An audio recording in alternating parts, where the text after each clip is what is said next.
We're back with NBC News In Depth tonight, an exclusive investigation into yet another religious organization hit with sexual abuse allegations. The Jehovah's Witnesses have settled 9 lawsuits alleging church policies protected men who abused children for many years.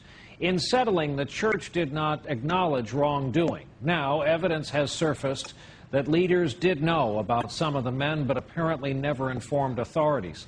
Our senior investigative correspondent, Lisa Myers, has our exclusive report tonight in depth.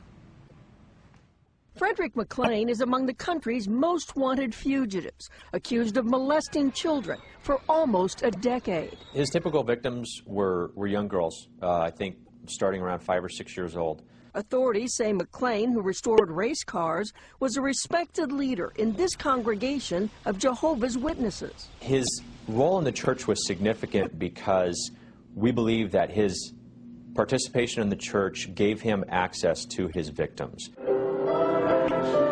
The Jehovah's Witnesses recently agreed to pay to settle a lawsuit that alleged the church knew or should have known McLean was a pedophile. One of 9 similar cases church headquarters settled without admitting wrongdoing. But internal church records now coming to light in those lawsuits show that the church knew for years that some prominent members were sexually abusing children and did little. Example, James Henderson. Documents showed the church knew he was abusing kids as early as the 1970s and stripped him of his leadership role for a while, but apparently never alerted police. He was finally arrested in 1994 and went to prison, having molested children for 2 decades. Another church leader, Alvin Hurd, confessed to the church in 1981 that he'd abused 3 children, ages 5, 9, and 11. His local congregation kicked him out and alerted church headquarters. But again, the church apparently never notified police. Hurd, now in prison, admits he molested other children until 2003. The policies and procedures enacted by Jehovah's Witnesses protect pedophiles rather than protect the children. Barbara Anderson, a former Jehovah's Witness, is an outspoken critic of the church on this issue. She says the church prefers to keep an abuser's confession confidential, treating abuse more as a sin than as a crime.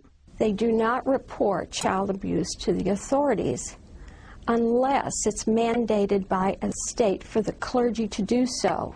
The church declined to speak on camera, but in a statement wrote that it does not condone or protect child molesters, that cases within the church are rare, that members have the right to report the crime to authorities, and that church elders comply with child abuse reporting laws.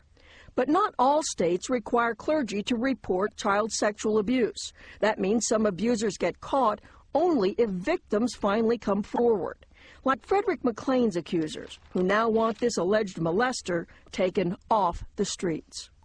Lisa Myers, NBC News, Washington.